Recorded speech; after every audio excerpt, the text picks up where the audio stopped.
Hello, and welcome to another episode of Intelligence Resources with your host, Samantha Wilson, and Brittany George. welcome back, everybody. First and foremost, I want to thank you for all the support thus far. Every comment, like, subscription, share, engagement is truly helpful to and really necessary for our growth. As you know, this is a new podcast, so we truly appreciate everything so far. Eventually, we're going to be bringing on guests to talk about how they're implementing AI throughout their businesses. So, as we go out into the world and have conversations every day with different business owners, we're very interested in hearing everyday people, how they're using it. So, anyone listening to this, if you have someone that you know is exciting that should be on our podcast, please share. We'd love to hear from them and, just have more interesting conversations because we're as excited about AI as everybody who's tuning in. Absolutely. And another exciting piece of news that we have, Brittany built a newsletter for us, basically giving you like the skinny version in layman's term of what has been happening in AI each week. It's going to be sent out every Monday. We will put a link in down below for anybody that would like to subscribe. You could also do so on our website, Intelligence Resources IO. And yeah, you'll be able to get a lot more information. But we'll also cover some of the, exciting changes and evolutions in AI each week too. Which I don't know, actually, if we should just start it off with that, and then we can kind of hop into some things that we've done this week. Brittany, does that sound good to you? Yeah, that sounds great. Okay, cool. Let's do it. I think it was like what a week or two ago, the G7 forum where all the leaders from Canada, France, Germany, Italy, Japan, basically all the world joined together to essentially discuss how AI is going to be utilized with all the different labs, meaning like OpenAI, Anthropic, and whatever other ones each country is utilizing. Brittany, what are your thoughts on what has come out with that? I know you had sent me actually the article. Well, it was really interesting because I think we were just using it. And I don't know if anybody's been using Claude and you see like Fable unavailable. And I didn't really realize what was happening. And then I saw the article, actually, our newsletter put it out. And I'm reading the newsletter often along with everybody else. So we've, prompted and designed it. So it was very interesting when that information came through. And just seeing that the governments were able to make that sort of pause on AI was surprising to me, mostly because, government thus far hasn't really done much to regulate. And it kind of has felt like everybody can do what they want and get where they want with it. But a couple of things have happened. Not only that, but they, a lot of the AI companies went to Congress and issued a warning on, it being used to build weapons. So that's pretty scary. And I know we had a discussion about this previously that you were really gung ho about it. And I know that you probably hate this, but I'm a fence rider on this one. I see both sides. I think it's kind of scary to think about government regulating certain things. I know that governments don't always do what's best for everyone, but sometimes it does protect us. So to be seen, obviously we don't want to see weapons in the hands of the wrong people, but we also don't want government stifling innovation. We also don't want governments only giving it to the haves and not the have-nots. Hmm. We would like it to be fair and equitable for all. And sometimes governments might hide behind the idea that they're protecting us and use it to give to the richest people in the world. So that's just what my concern comes in. Not obviously, I don't want scary people and bad people to have access to bioengineering weapons, and all the things. So I think that I'm all for that. If our government was the type that would make regulations that were isolated and were in 200-page documents that other things get buried in it, yes, I would say all for it. But what my fear is that with them putting forth this one regulation, what does this mean for the rest of us? Yeah, no, I definitely get it because AI has been marketed as the most democratizing technology in history, right? And, Fable was up, it was like went out on the 12th, and by the 17th, it was already turned off. And I frankly feel that, well, actually, what I read was that there were multiple, I guess, departments of the government that came to them also that said that they were able to be hacked within a certain amount of like time, which I feel like is actually a positive to let the government know, like, you have so many loopholes. So you need to get yourself together. But yes, to your point, I don't want any type of like bioweapons or think about like bombs. Like people could create all these different things that could be, really harmful. And I do think that in that sense, like it is important to really kind of have a little bit of governance. Like we talked about that for businesses and how they're utilizing it with their employees and such, and the sensitive information is going out. But I do believe that AI still will be democratized because especially like Claude, for instance, right? Because that's the lab that came out with this. They already still have Opus, which is extremely powerful. They still have Sonnet. They have the other version, I think it's called, or pronounced by Hack, I believe it's called. And all of these are also utilized by um, the token usage. Like some, like Opus is the most expensive. So I'm sure Fable would even be more so. So even though the governments aren't going to allow us to have access to Fable, I still feel like people have the ability to do so much and still create apps and businesses and, streamline their operations and think of new products to sell with the other forums too. And also another thing that came out that wasn't on last week's newsletter, but this week's was that the tokens are actually going to be cheaper moving forward and that your money is going to go further, which I think is amazing because I actually had a situation where I was working on something and my AI was hallucinating and it was doing it for at least 2 weeks. I was trying to build a product with my API connection and I was having an issue with the OAuth and just working on it, working on it, only to find out that Claude was like, "Oh, wait, no, I'm sorry. We don't have the ability to do that. We can only go in and open up a project, but we can't actually do the work for you." And I was like, "This is bullshit." I was like kind of yelling at it. And I was like, "I want my money back. How is that allowed that you can be utilizing my tokens? You just wasted my time." Like it was like full on like biatch with it, rightfully so. I taught it a lesson and it gave me information to reach out to Anthropic to try to get my tokens back. I was told I couldn't and that it's in their service agreement that you can, but I was like, I think there should be some accountability for something like that in the technology. Well, it's interesting because speaking of that, another thing that came out recently was Microsoft. They allowed their internal coders to use Claude and they quickly were bringing up, exorbitant costs. But it's just Mhm, interesting that they preferred to use Claude over their own internal technology because their Claude code was so much better. But the mhm. costs were just went through the roof very quickly. And even Uber, they blew through their AI budget significant, so I think most people have to be, and I think you brought this up on a prior podcast, we have to be very aware of what our AI tokens are. Mhm. It's one of the things that as I'm building out our app, I'm thinking of consciously of like, what are we doing? How are we going to manage this when people are using their AI tokens? It's, one of the budgets that most of us don't prepare for, or we don't think about, when you're using it for smaller projects. Yeah, and it's a new utility. I also saw another article saying it's going to be like another utility bill for people. And so I'm building something called OpenClaw, which is essentially like building an operating system where I don't have employees. I have AI agents working within a loop, meaning like a project ongoing. So they have ongoing tasks. But the thing is, I'm not going to use the version of Opus, which is the highest and most expensive. It's like the highest intelligence and most expensive form of Claude. I'm going to use Sonnet for certain things, which is a lower, like medium one. And then if I ever run out of tokens for the month, I don't want my agent employees to stop working. So I actually have it built in so that now they'll use ChatGPT, one of their versions.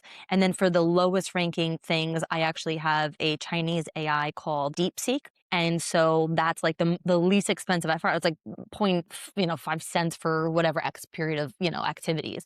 And so I'm writing that in my governance to ensure that I'm not, spending too much money because my husband's constantly like, you need to make money on your AI projects because otherwise it's just an expense, which of course is the goal, right? But you have to be mindful of that. And for people that are trying to do this because maybe they don't have enough income or they've lost their job, this is a setup, you know what I mean? Like a setup cost that they're going to have to think about that they may not have.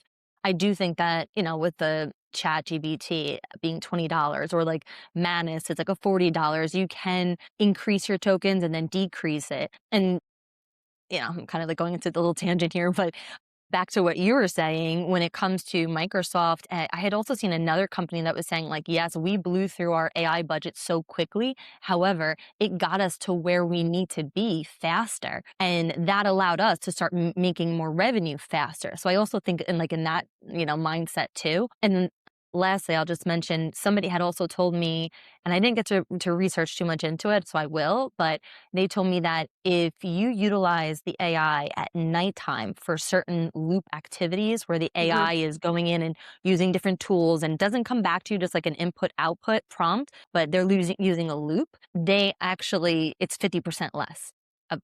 It'll cost you 50% less if you're doing those loops at nighttime, or you'll create it into one loop instead of like getting, a briefing every single morning, you're doing it once a week instead. Well, Does so that I make think that sense? that is Claude that does different hours. It was early on that they came out with high traffic hours where they had a release that said if you use AI between or our platform between this time, you use X amount of tokens. So I think that that's true within Claude. I don't know if other platforms are doing the same where Mhm. you're getting different tokens. So I think that's something we should definitely look into is where they sit. But I know Claude, you want to use it later in the day and you're going to get more token usage or even at nighttime if you happen to be one of those people that stay up at night. I like to sleep at night. This is past my bedtime as it Well, is. but Staying the up thing is podcast. that We're here But at the 9. thing is that you're setting the loop. So, like, it's you can have the AI agents doing it, like on Cowork, right? You're setting a loop up so for that the agent will do everything at this time. So you could set it during the day, but say no, do this activity at nighttime. So that by the time that you wake up the next day, it's done, but you spent less money on Claude at least. And just clarify what a loop means, because my understanding of a loop is that that it's checking its own work. It's not just running an continuous task. You actually have a point to come in for it to check itself, so it's not coming back to you to correct the work. Am I saying this correctly, Samantha? Like that's exactly what a loop is. I'm not using loops so much in my professional Mhm. job yet, as much as I know that you are, because you're doing more of the continuous, ongoing task, whereas I don't do that as much. Yeah. So just to clarify, so like a lot of people talk about prompts and loops. So a prompt is probably how most people are using AI right now. You have an input question, which you want to be very detailed about, and then it has a straight out output, right? It gives you, your answer. But when you have a loop, basically what it's doing is you have an input and you tell them what the goal is, but the AI agent will essentially utilize multiple tools and we'll keep on using different tools and say, if I didn't find the answer, let me go to this web search or a different file or a different browser until I get that final outcome that they wanted, instead of me coming back and forth with the wrong information. And I believe it's funny, people keep on saying AI slop when you'll sometimes do like an input, right? And then you just accept the answer. Like it'll just be AI. And I find that chat does this a lot. And that's why I sometimes don't like chat as much, or if I do, I'm really being very specific in my prompts to it. So it's like if somebody just will just put an input in and then just accept the output. Sometimes AI just kind of go on a tangent and people know that you didn't use your brain to, Samantha eyes or Brittany eyes this information. Whereas when you're working with an AI agent in a loop, again, it's utilizing those multiple tools like back and forth, coming, and searching to make sure that it's more accurate than just a normal output would. Does that make sense? Yeah, and for some reason, this just jogged my memory of this thing that I wanted to bring up today. So, the Wharton Research Catching Spot study, the study found that humans accept correct AI answers 93% of the time. Unsurprising. But the alarming finding is participants accepted incorrect AI answers 80% of the time. So, the researchers coined this cognitive surrender, adopting AI outputs with minimal scrutiny. And I think this is so true for so many people that they just assume that anything that just like we saw when like the internet came out, it's like we had this ongoing joke that, oh, we saw it on the internet, so it must be true. And I Hmm. think we're now having ChatGPT said it, so it must be true. And people are just putting in stuff and they're not, whatever comes out. And I'm seeing this a ton in my business. So Hmm.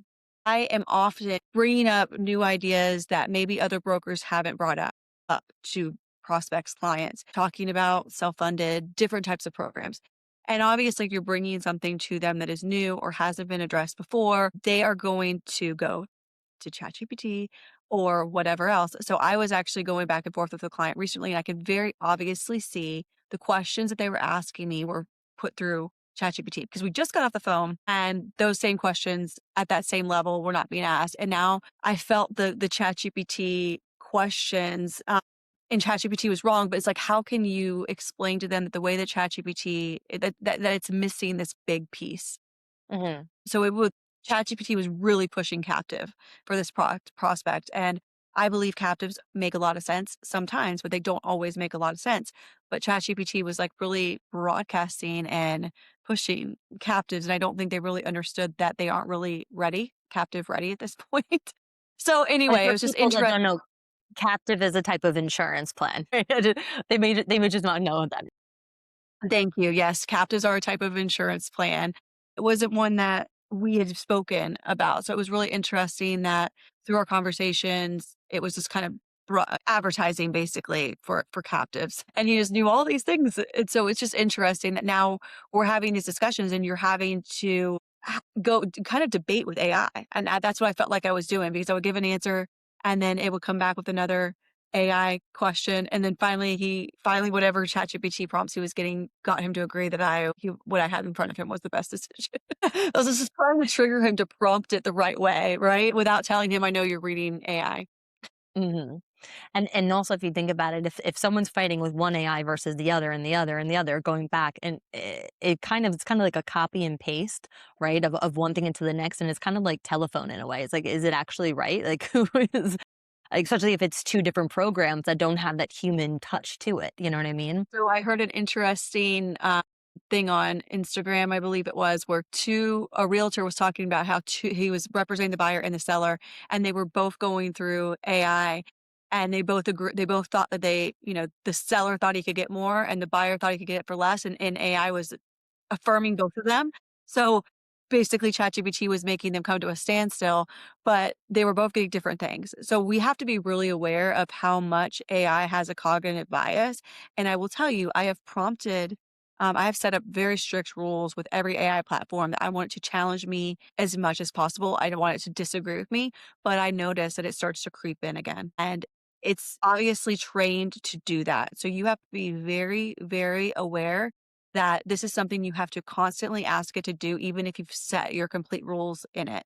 That it is giving, if everyone in the world is getting confirmation bias 24/7, and we all walk around thinking we're the best and we're the greatest and all of our ideas are perfect, we're going to come out with a bunch of incomplete slop. You're going to end up taking risks that maybe you wouldn't have taken, make decisions that maybe you wouldn't have. So you have to be very mindful of how you use the tool and very strategic about it and not just let it be the end all be all and live your entire life. You still have to be the human in the loop with Mhm. AI, especially at the moment in time. Absolutely. And now you had mentioned that you trained it. Is this where you went into the settings onto it and you kind of put the personality that like, can you explain to everyone how you did that? Yeah, so I mean, every AI platform has settings, and you can go in and you could talk about how you want AI to work with you. And I want every AI tool to challenge me to think differently, and I do not want it to affirm me. I have enough people in my life that affirm me, and it drives me nuts. I want people to tell me, the truth, because if you have everybody around you you're living in an echo chamber, I don't think that's the best way to live. I have very thick skin, and even when my AI cusses, and because I've trained it to, every time it does, I it back. I'm like, "That's good. You're doing a good job here." Because I don't want it to be sensitive with me. I don't want it to handle me with kid gloves. I want it to tell me that my idea was garbage and that don't put a single dollar into that business idea because I'm constantly coming up with crazy things. And thank God I have it doing that because I will tell you, I would have burned through a bunch of money by now.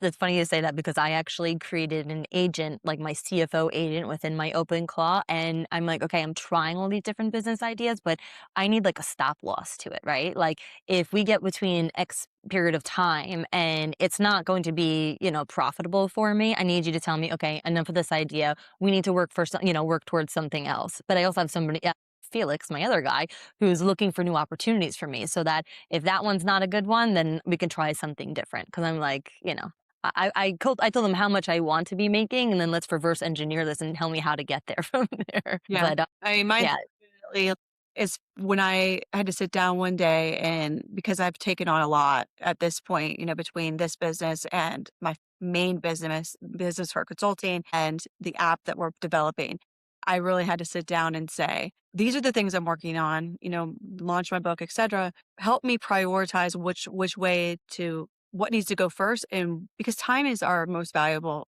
asset and it's our limited resource. And each week I sit down and I have a project manage my schedule based off Mhm. of what's happening, what needs to be the most important, because I can very easily get pulled into a million different things. But prioritizing your task and making sure that you're being very strategic and mindful about what you're doing, and not, because money and time are infinite. Money's not infinite, but time is like a definite finite resource. You have X amount of time in a day, and you can't just take on every project you dream of, right? And I don't have unlimited amounts of money, so I also don't want to blow money on multiple projects. So I have to be very strategic over with that, and that's what I use AI for too, is to help me stay on task and prioritize the most important things throughout the week. And one of the coolest things that I've done recently is I have an AI agent building. So I have an email address that is filtered where my website is, right? And as you can imagine, I do get a lot more people trying to sell me on my website than I get people reaching out, you know? So far it's been a ton of people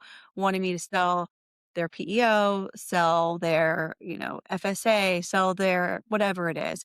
And so my AI agent actually has been able to filter this. It's building out a amazing little spreadsheet that I can now go into and okay, I need a PEO that has this type of master plan, or I'm looking for this, and it's already built out so that it makes it really easy. And I've actually instructed people on LinkedIn that that's the best way to reach me. And I'll say it again here, that's the best way to reach me, because I think it's really cool to help me to stay on track of organizing all of Mhm. these vendors, because a lot.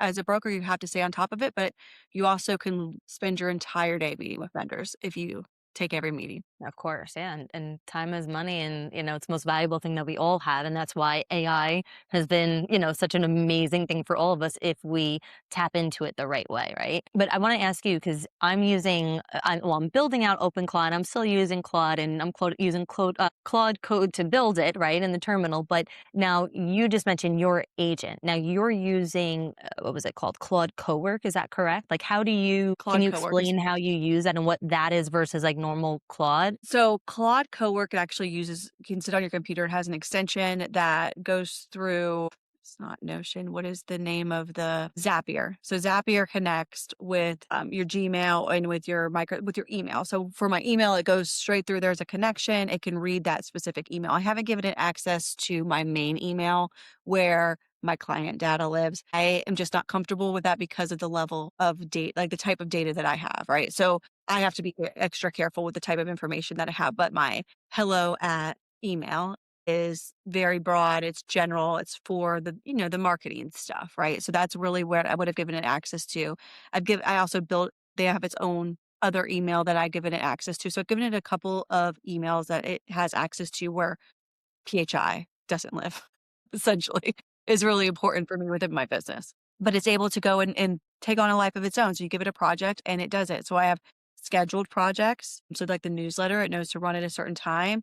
For this, anytime it has a trigger, an email is received, it takes the task. So it's either of those actions happen, it just goes and does the action itself. Mhm. And it has a little file where it goes into the spreadsheet that it's designed, and it puts it there. And I'm able to pull from that data easily within that same project within Cowork. Right. And now I personally feel that what you're doing is much faster and easier to use for especially for somebody that has more so like maybe a smaller amount of projects that it wants versus what I'm doing with OpenClaw because when you're talking about Zapier, right? Like first of all, that's something that's I believe when with Cowork, there's like a list that says what you already have the connections to. Like I've seen Bamboo HR, iSolved, Payroll but with QuickBooks is on there, certain CRM systems, but then it's only using Zapier if it's not there, right? So Zapier is its own.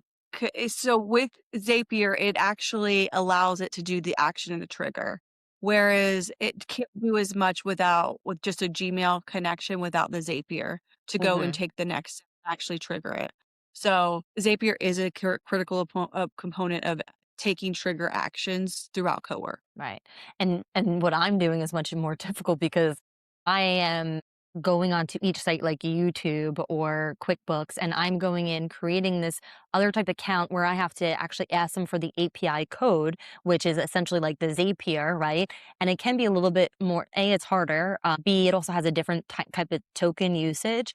and it can be a little bit less secure. But the reason that I'm doing this versus Cowork is because I can basically build this full infrastructure. And if because there is a race between different Claude and OpenAI, and we'll talk about that after. When one system becomes better than the other, all I need to do is just go into my system, into my terminal, and just adjust where I want it to be using, right? Like I had mentioned, I'm using my agents are going to Claude first and ChatGPT and then DeepSeek, right? But if there's another AI that comes better, I don't have any type of loyalty to them, and I can just go and change it. Whereas with you, it's much easier to get done. I think it's for the most people, that's going to be the easiest like way to adopt this type of AI agent and the usage of the loop, and probably more cost effective because I had to get a Mac Mini, like, and also let's talk about like the amount of stress that I'm dealing with versus how quickly you were able to do it. But I do think that for most people, the Claude Cowork works very well. Now, I also did see that OpenAI now has another version of it. I mean, I've noticed it's been much, much better in terms of like researching, but I know that they do now have a version of the Claude code too, which I haven't used yet. It keeps on asking me to, but right now I am kind of loyal. I'll be honest with you with the Claude utilizing It's it. a weird I don't know if you have this or if other people comment to us and let us know if you're one of these crazy people or if it's just a Britney thing. But I have a very strong personal relationship with ChatGPT and a business relationship with Claudia, as I call her. And I don't know why that is. I don't know why when I have anything personal, I automatically go to ChatGPT and I default there. And when anything business happens, I go to Claude. And it has been I thought about that this morning. I was like, "Why do I do this? Why? I haven't even given ChatGPT an opportunity." Right? They're like, I haven't even tried in the longest time. I think it's probably been like 3 months ago. I had it do a spreadsheet for me, and I was so mad at it. We got in a fist fight, and I just moved on and went back to Claude, and I just have not come back. It's like the boyfriend that cheats on you, you just don't take him back. So I haven't gone back there. However, I've never given Claudia anything personal either. I went through because we were talking about what we're going to talk about personal versus business things that we'll talk about today. And I didn't have a single personal thing in my Claude history. Not one. Why do I do that? So tell me, do you ever do that? Is that just my psychotic Yes. brain that just filed these separately? No, but it's because of the way that they currently operate, and it's actually meant like ChatGPT is more so for writing and for instant answers. It's much better with that. So if you're needed on a personal level to kind of like again, like we had talked about once, the therapy or whatever it may be, or the meals, it has more of an instant, whereas Claude is meant to be more strategic, long-term thinking. Like if you talk to Claude, like you tell it, you put an input prompt, it will actually, you notice how it asks you questions? It'll say, let me understand, let me clarify a couple of things. And then it'll post like maybe 4 questions and then an other in case. And then it may have another like 2 or 3 questions. And then it'll say, okay, understood. And then it gets to work. So I think that's why, I mean, for me personally, that's why I'm using Claude more so. But I have to say, I have noticed that not only for the personal, but also for some of the design. Like if you take a picture, or even like I have a friend who actually wants to come on and he's an interior designer. He's been using ChatGPT a lot more because they didn't upgrade on their design feature. So he's using it for, presentations and, whatever it may be, a new pool or whatever he's doing for his clients. But I think that that's why. However, again, this is the crazy races in AI. Everyone wants to be the top. ChatGPT now is adding that in it. They've added a research mode. I don't know if you've seen this. It's been for a long time. Yeah, Research well, mode has okay, been there. but now it's also asking the strategy questions too. Like I've had it come back, so it's asked the strategy question, and then it has I forgot what it's called, but they have like the new like codex, I think, and I'm not sure if that's it or somebody else, but it has one of I those that's similar to Claude. It's basically trying to keep up with it, and the funniest thing is that it was OpenClaw, the system that I'm using with the agents, AI agents, which is why Anthropic, which is Claude, came out with Cowork. Because you remember you were going to do an OpenClaw and then it was like difficult. And then all of a sudden, Claude launched Claude Cowork. Oh my gosh, these names. I'm like, I have to like think about it before I say it, but it's like everyone is competing. Oh, you have this feature? Okay, now I'm going to do this feature. No, I'm going to do this feature. So it's kind of like, yeah, you got to don't put all your eggs in one basket. Keep trying them, but everything is changing constantly. What do you think about in ChatGPT how it gives you 2 options of answers? What is your feelings on that? I like it. Like, do you this answer or this. Interesting. I hate it. Really? No. Well, because it's I like, don't options of answer. Like, why? I don't like you do the work. I feel like it's giving me extra work to read through the two things. Like, I just want you to know me well, you should enough. be reading through it, Brittany. What did we just talk about? No, I do read through it, but I do feel like it's extra work. And sometimes I feel like the answers are almost virtually the same. And I'm like, why did you have to say the same thing two different ways? Is it If in you, if the writing form that you're using it for, or that happens? It happens so often where it's like, do you like this response better or this response better? And Yeah. I don't love that. Mm. I don't. I love it. I don't love it. I just would like you just give me one response, and you should know me by now. We've been dating the longest out of all the AIs, and it's the only one.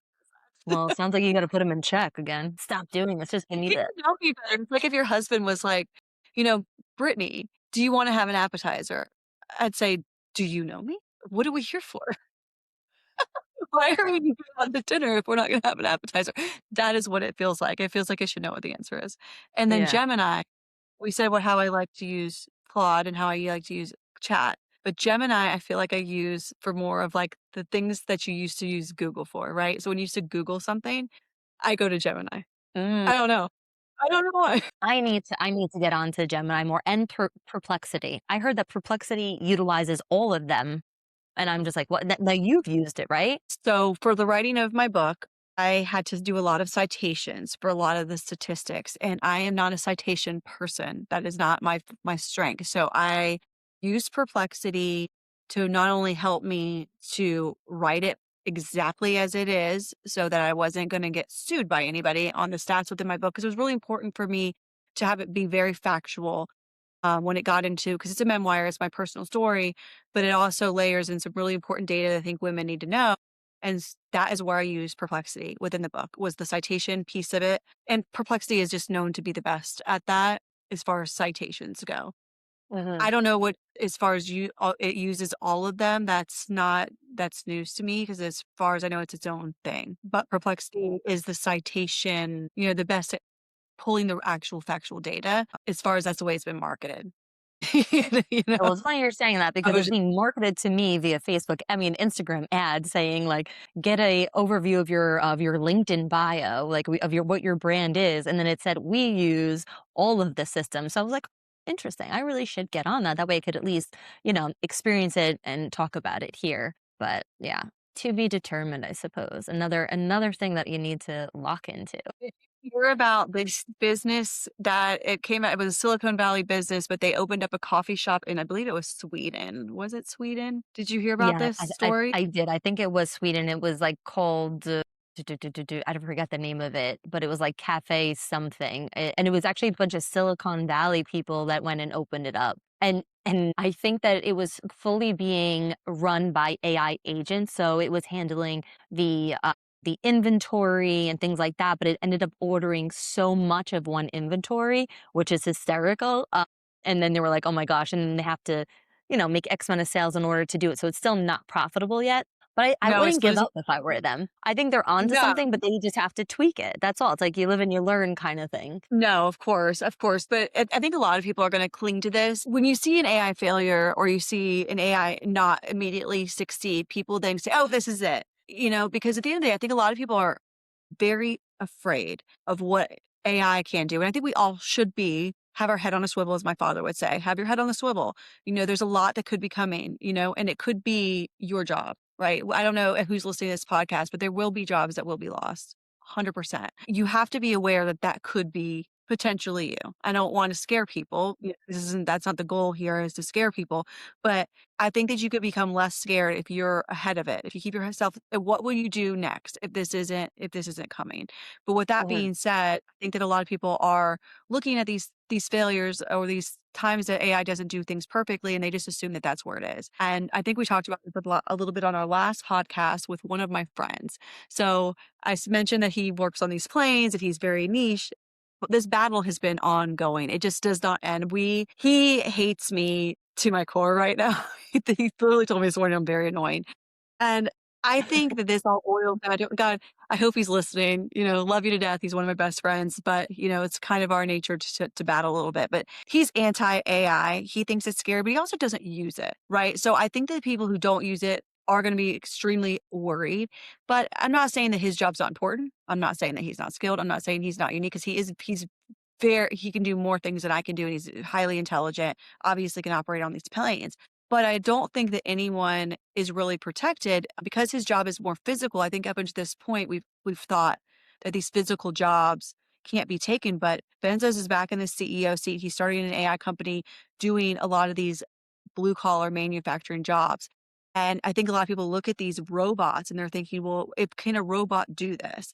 But the way that you can think about AI, it's like if it can take on a physical form, it doesn't have to be the traditional physical form. It could be any form, right? And Mhm. if anything, it could be, he says, well, I make a lot of strategic decisions. I have to be make a lot of judgment calls. Right. I get it. That today AI is not making judgment. That doesn't mean in 3 to 5 years it won't be. Right. So we Right. have to be mindful that it's all coming and you have to be very strategic. I think all jobs are at risk, including ours. I mean, I own a big company. There's not to say that it can't come for us, right? But I think just being aware, being able to use it, and thinking about being the best person on the team. Because one of the things we were joking around. He's like, "Well, I'd have to have AI for this to make sense. There'd have to be a robot everywhere." And I go, "Well, why would a robot have to be everywhere versus the robot going wherever the plane goes, being able to go 24/7? And what if the robot not only could fix the plane but fly the plane also? You know, so It kind of and is what if flying planes though, aren't they already, like, well, flying this planes? It's just a particular pilot is there just to make sure something doesn't happen? so this is a specific plane that's an old, like, World War II plane. So it's not we're not gonna change this type of plane. This specific plane Mm, would still fly, but if a robot were to fly it, be able to fix it, or if one person were to be able to look at all of these planes instead of maybe I don't know how many people are on his team. Let's say there's 50 mechanics. What if there was one mechanic that can become significantly more efficient? I think if he's able to learn AI, he could be that mechanic, right? Or takes the manual pieces of his job out, right? So that if you start thinking of sure that there's logging of different things that he has to do and manual processes and all the things. So like I just think there's a lot more nuances to everybody's job. I think there isn't a job out there that I think can't become better with AI. Even for example, my mother-in-law is now our housekeeper and putting out having AI build out a schedule, to keep like well, you talked about this with your housekeeper too, like having a different cleaning schedule so that you're not mhm, missing certain you can right, have AI pretty much build out and make anybody more efficient, right? mhm, and I made it into another language, so there wasn't a miscommunication too, because that's usually what the issue is. I Right? try, but I'm just not good at it. New Sight. is that you can wear and they can actually translate for you in real time Oh, yeah, now, like the so meta it's glasses. I got that for my husband for his birthday, and we went to France, and we were trying to read labels and street signs, and people go to like, imagine, like, I can kinda make out, like, the romantic languages, right? But if you're going to a country where they have more symbols, like somewhere like an Arabic country or somewhere in Asia, and, like, there's no way to make it out, I mean, yeah, I think that is very cool, but yeah, I don't how did it work? know. Tell me, No, was it he was able to yeah, yeah, we were looking at champagne bottles, we were looking at, street signs, it worked, it was very, very cool, but what and about here also you could take the videos at the same time rather than, like, you just have to click on the side kinda like you do on your Apple AirPods, and then would start being able to take video, or you can ask it a question, and it would kinda, like, do a quick lookup for you. I don't know if it was using, like, a Meta, like, Madness lookup or what, but it was able to answer questions, and it would talk only into his ear, and he doesn't no one else could hear it, which was pretty cool. And I did just see that Kylie Jenner just came out with another version because it's Ray-Ban and Meta glasses, combined, but she came out more like a feminine, like, little chic sunglass, which I think is pretty cool too. but when did he use it for, like, the translation feature at all where he Yeah, could actually well, hear somebody real no, time at not all? with because frankly, everyone was just speaking S to in English, but no, I've had, heard about other people doing it like that, but we didn't get to try that part out. I mean, you travel all the time, so I think that's gonna be your next test on your next trip. Where's your next adventure? I'm going to Barbados this weekend, so nowhere right now where there's a different language, unfortunately, but yeah, Off somewhere. If we get enough subscribers, we're gonna send you somewhere that you can test these sounds glasses. great. Going Oh, to yeah. China. Trust me, I'll definitely be tuning in from different places very soon. One other I thing, can't wait. though, just thinking about, like, education-wise too, did you see that China is reconstructing their university degrees? They didn't just get like, they got rid of, I think, or added 12,200. I don't know why that number stuck in my head, it stood out to me, but that was a number amount of undergraduate programs that I think they removed and then replaced by just thinking like, "Okay, these we don't really need, like, certain, like, liberal arts anymore. Rather, we need to know more technology." And also, I think it was more of like the maybe was it some of the blue collar, like where you need physical hands-on things or dealing with robots. But I think that they're ahead of the game when it comes to that versus what America's doing. I could not agree with you more on this. I think that there's a lot of times with the Chinese government as Americans, we like to hate on them. But I think with the AI race, China has an advantage because their government is able to move so much quicker and doesn't have as much bureaucracy as we do. And Mm, they're able to quickly see that the world's changing. The way that our current educational institutions operate today, they already are failing even in the if AI wasn't even on the table, our institutions are failing. Now you bring absolutely. in this whole extra level of complexity, and this is the exact reason why I'm homeschooling. I'm terrified about the idea of homeschooling, obviously, as much as I have on my plate, but there's just no chance that I'm sending my kids to a school that's moving as slowly as it is with all the things that are coming, down the Yeah, pike. So I think it's really cool to see that they're doing that. I wish that our institutions would do the same thing. I don't see that happening. I think that things are going to move slow, painfully so. And yeah, it's just at the end of the day, I think it's one of those things we're going to look back on in 10, 15 years, and we're just going to wish that we had done something similar. I agree. Well, hopefully we do. We take note on that because if we want to be competitive with different countries, just like we are with getting the best technology, getting this, then we have to take a piece out of their book. We are I But mean, aside from, like, when you talk about public schooling is one thing, right? So when we see our public schooling, I don't think it's gonna happen quick enough, but right, and we're seeing a lot homeschooling, we're seeing yes, homeschool pods pop up. We're and that's what I seeing like more too.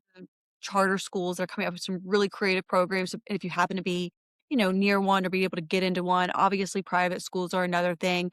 But I think those types of businesses that operate as businesses are going to take the playbook of these Chinese models. But I don't see public schools Yeah. changing much. They're still doing, tests, ABCD testing, and unfortunately. Yeah, I actually saw something online where, and again, I'm not gonna remember the statistics, but they were saying that for the first time ever, like every generation became smarter and smarter and smarter, but for the first time, it was Gen X that they are not smarter. And my sister is a teacher, and she was saying like, why, like they keep on making me teach the kids this and that, and then she's like, I just don't understand. It's making it more complicated, more more harder for the students to grasp like the concepts, and it was like math and reading, and it's actually just such a shame, but I do find that being a parent and being able to have the right to choose, and actually I think there's more tax advantages than there ever was before with homeschooling, which I think is fantastic.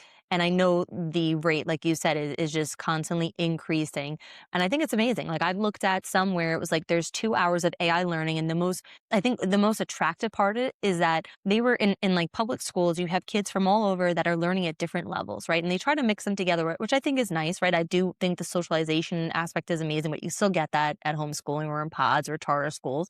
But the thing is that if one child is learning at a faster pace and the other one needs a little bit more time or whatever it may be, it could just be a different subject. The AI will be able to, okay, stay on that level for the student or push ahead so that they can advance or they can grasp it to the level that they need to understand it versus a school where they're just getting lost. And frankly, like I know again, because my sister's history and other teachers I talk to, they're saying like the classroom sizes are getting much larger, the teachers are frustrated, they don't have the right resources, and that's a shame, right? However, the other kind of side to this is that you also do have, charter schools and private schools and pods that may actually be a little bit more money versus some of these public schools. However, if is becoming more available to people, maybe these AI schools will be more cost effective to them. I did see that Claude does have a training program. Like if somebody wants to become better at certain skills, they can actually create in Claude Cowork, give me every day, different ways that I can learn about XYZ subject, right? And so they'll have certain tasks that they can do. So you already have AI like that ability. If you as an individual want to just self learn, right, then you can do that. And frankly, I don't even know if I would go to college again. Like, would you? No, I mean, I'm one of the very rare people that thinks that I actually used my college degree, so for me to say that now, it's kind of ironic. So I went to school for finance, and I majored in finance and minored in marketing, which God, could that not be more of, like, a relevant career, and I do use things every day, and I think most people disagree with that and have a different stance. So I had a great education. It wasn't an Ivy League education. It was here at the University of South Florida, but I, had a great education. I feel like I utilize it every single day. However, if it was happening today, I would do it completely different. Hmm. And, I think that when you touched on socialization, and I just think the idea that going to school in the way that it is today, people go and the kids sit down, they're asked to be silent and sit between classes. And, they have you be quiet and they have a few minutes in between to socialize. So I don't know that they're getting the socialization that my daughter's getting, where she goes to the playground, she has to walk up to a kid and say, "Will you play with me?" And she has to, make friends, and she makes friends, she gets phone numbers. She's just doing all these things at 4 years old that I think a lot of kids are just when you're in a classroom all day, you get this group of friends automatically. You don't have to earn them as much as my daughter has to fight for a friendship. So she is bold and she goes out and she gets them and she has more friends than I do and she's not in school anymore. So it's I just kind of when you were getting your nanny and I hadn't hired a nanny yet, I was bullish on the daycare being a I remember great you telling me that, and I was like, no, I'm gonna stick with the nanny. I like it. listen, when I'm wrong, I'll tell you I'm wrong, Yeah. I felt a certain way about it, and looking back, I was completely incorrect in that stance, and I feel like my daughter has flourished in taking her out of that environment, and so that's really Hmm. what's made me wanna go to the homeschooling, that accelerating with everything that we're learning with AI. However, this reminds me, I saw something that they just had their first robotic teacher, so they're gonna have Wow. a robot teaching. I don't know how I feel about that, as much as I think, teachers are underpaid and they probably hate what they're doing, and then many teachers are not as good as they could be, right? Because when you kinda get what you pay for, and the job is a hard job. So, do the people who maybe could make $100,000 out in the real world wanna go and do this job? Probably not, right? It's a very, it takes a special person who just genuinely loves children to be good at that job and not get burnout. Right. So I think in that ways a robot may be a good tool, but are you gonna lose so much of what you get in the day-to-day world, right? The human Yeah. element. Because I think the only things that are gonna survive this AI world are gonna be the human aspects, Hmm. the experiences, and if you're not around humans and you're not able to interact and we all sit behind our computers all day and you lose this ability, do these things, Yeah. it's Well, dangerous. think about COVID. One of the most people died because of the depression and drug use, right? Because they were so lonely. So I think there is that human aspect. And like I've called places and I'm using the AI robot like phone system. Some are very impressive, some are not. And I'm just like, give me a person. Like at my agency, ANC management, I'm like trying to enhance so many different things, like my sales workflows and my newsletters and marketing and all these things and like our presentations. But I was like recently like, oh, should we come up with an app or do this? And this, I got a little bit of pushback. You're like, well, no, if somebody wants an ID card, like we're going to get that for our people. We don't want to just like have it uploaded somewhere because we, value and pride ourselves on that human touch. We want to keep the human in it. And I really respect that too. Like I absolutely, like, I think it's going to be refreshing, and we had talked about it too when it came to this business, like, like having, like, us doing, reels for our social media versus AI agents or having another one, like, I think that that's going to be, the new luxury rich because I think that it's going to be so saturated. I mean, already Instagram is very saturated with AI content now, right? And some people will fall for it, other people won't. Or like I can tell if they're using HeyGen, like like the way the lips are and the smile and like kind of the tone of the voice. That's 11 Labs, right? Like it's kind of I do. My husband, I have to crack on my husband. Love you to death, Chris. But there's an AI page of a Siamese twins, these very beautiful Siamese twins girls, and he fell for it. And I'm like, it's honey, this amazing. is it. He's like, no. So we're going back and forth. I go, honey, if there was two Siamese twins this beautiful in the world, we would know about them before now. Like we just That's true. would. Yeah. There's no way they There's would some have made it. famous ones, right? Like Yeah, like there's the right. 2 men, there's the women, and they were dating other people, like, you see it online and often. You would not make it to 35, and we're just now hearing about them. So we Kudos got to so them though for thinking of that idea, hot Siamese twins, like, they've got so clickbait, many baby. followers. They got so many followers, and it's a great idea. She's beautiful, she's made 2 of herself, clicks it on, genius. He even Yeah, goes, like, "I'm gonna show you how I know. You gotta look at the scar in the back," and I was like, "Honey, you could do that with AI. I love you. You're just cute." love you, Chris. So just because you can identify something doesn't mean that everybody can, and not that everybody, Definitely. especially when someone scrolls really quickly by something or they just wanna believe it, when you have the confirmation bias. But I think we should jump into the thing that we wanted to do, which is what is the most exciting thing you've done professionally and personally this week? Can you go first? Because I have to think more. I've done so many things to be honest with you, but Okay, so I'll jump in first. So the okay. most exciting thing that I've been doing professionally is vibe coding our app. So we're going to be having a lot app coming out soon. It'll most likely be live by the end of this year. That's the roadmap that we have, but we've been having really exciting conversations. So it's vibe coded. We've got the demo. It's also been we've been able to use it to set ourselves up as we are going into, our conversations with our lawyers and going into conversations with the developers, and we're having different conversations ahead of time to make sure that we're making the most of each of these hours and making decisions together collectively. So it's really helped my partner and I to, I think, get on the same page. And I think that as I go into conversations, I'm educated onto some things because it's new, right? I've bootstrapped my business, and that's a totally different world than going in and asking people for money and raising money and doing an app. I mean, this is just things that are just outside of anything I've ever done before in my life. So I would not be able to do that without educating myself on AI. So that is where what I've been doing professionally. That's been really exciting. Personally, I am not a Samantha Viola. I do not have the same eye for design and things that look beautiful. If you could see her apartment, you would see she's just got an eye for it. Brittany George does not have that. That is not me. Missing that DNA.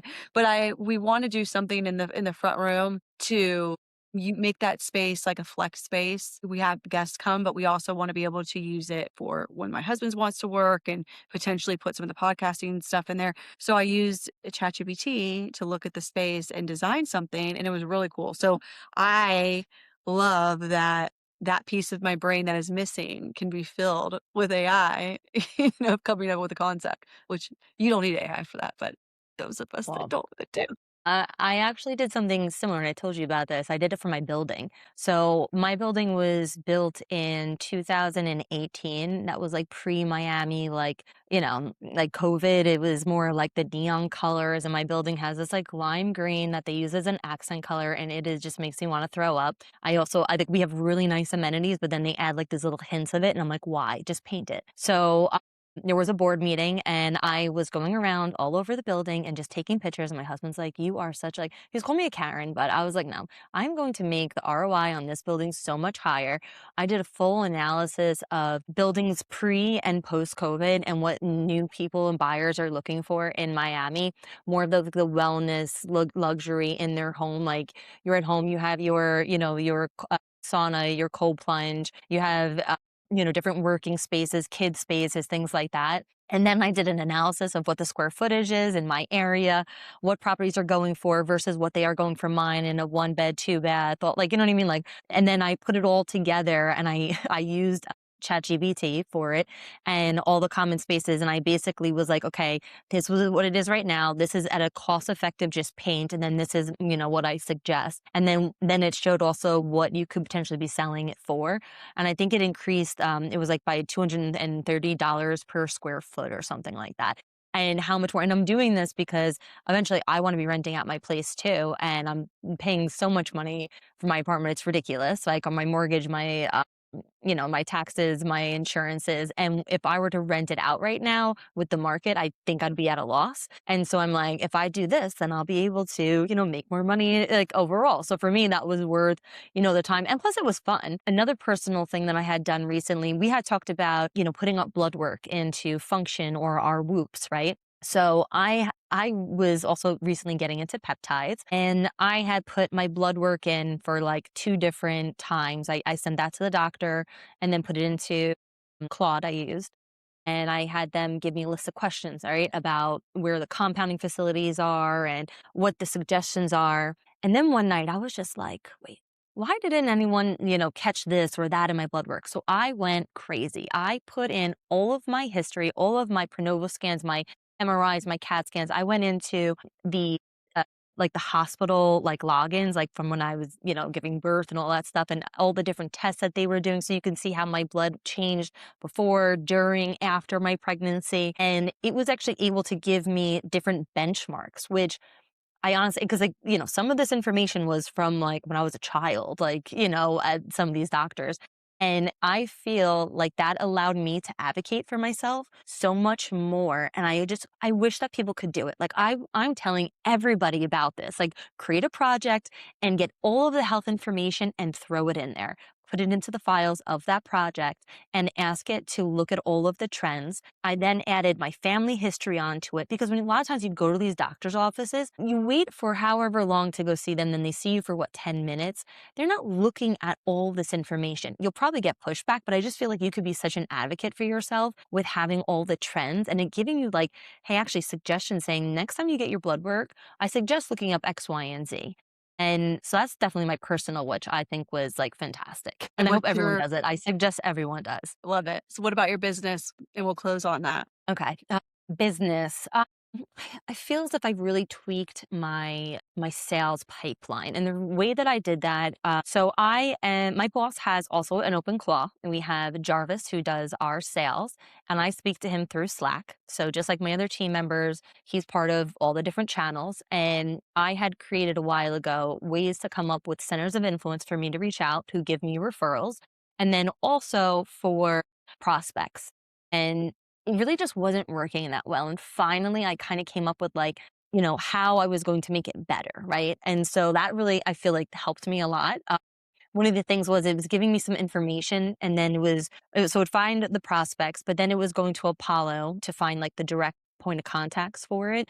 So their direct numbers, emails and all that kind of stuff. And it would also give me the reason why, right? Like, cause really, really breaking into it, like, okay, this is why it's a good prospect. This is all their information. But sometimes it would say Apollo could not find their numbers or could not find their email. And then so I would have these 10 leads every Monday or every Tuesday because I swap the days. And it was kind of frustrating because I really didn't have 10 new prospects with all this information. So what I did was I said, if you run it through Apollo and you cannot receive this information, then send it back and get me somebody new that you can. So I feel like the quality of my leads now are so much better, and then I connected it so that automatically it'll send me the Excel file. Then it's going to be putting it automatically into our CRM, which is Go High Level. And so I'm not doing this. I don't put anything into my CRM. It's putting it all into me. The reason why it has all the company information, because a lot of times, right, when you're putting things into your CRM, it's incomplete. So it's now completely putting in all that information. And then with Go High Level, I now have a workflow, right? And part of that workflow also includes something called Nook, which is another AI parallel dialer. And what I mean by parallel is essentially it'll call 5 companies at a time, and the first one that picks up, it instantly will connect you with them, right? This is better if you're calling like a much larger list, but if you're in sales and you've ever had a cold call or just cold in general, and the amount of times that you're just sitting there waiting for somebody to pick up and then, nothing happens, it's such like a time killer. But with this, you can set it aside and say, okay, for the next hour, I'm going to be calling all my prospects, right? So that's amazing. And then after somebody goes through the process of my workflow and say, for instance, they never told me to screw off, right? Then you're saying there's still a chance. So from there, then I have a newsletter, and that newsletter I built with Claude Cowork to basically, and it's not to be a salesy, but it's more of an educational about what's going on, like researching stats for me, what's that would affect small to mid-sized businesses, and then of course, how I could help, but not in a sales approachy way, more of an informative way. So, Just like our newsletter, it's just not salesy. what did you say? Just like our newsletter, which is also not salesy. Correct. Yeah. So yeah, those were my two Actually 3. I gave you 2 personal and 1 business. Well, because you're always doing a million things, so I wouldn't expect anything less from you, Yeah. Samantha, by all Yeah, I'm well holding said. back a lot right now, to be honest with you. Well, Yeah, it has been we're this is up way past my bedtime. Samantha's a night owl. Brittany is not. This is past my bedtime, but I stayed up to be able to do this because we've got a million things going on during the day. We hope that everyone enjoys us doing this virtually as much as they like us doing it in person. We promise all of our podcasts will not be virtual. We will be getting together also, but exciting things coming. Cannot wait to have we have exciting guests coming on down the pike, and we cannot wait to have them on and you to hear from more than just us. But absolutely. thank you guys for tuning in. Yeah, and please do comment, give us feedback, give us things that you want us to cover. If you're also, interested in being on our podcast, please let us know. So curious to hear how other business owners are implementing AI. And I'm sure other people are interested in hearing how you're doing so too. So thank you for your time, and we'll see you guys soon.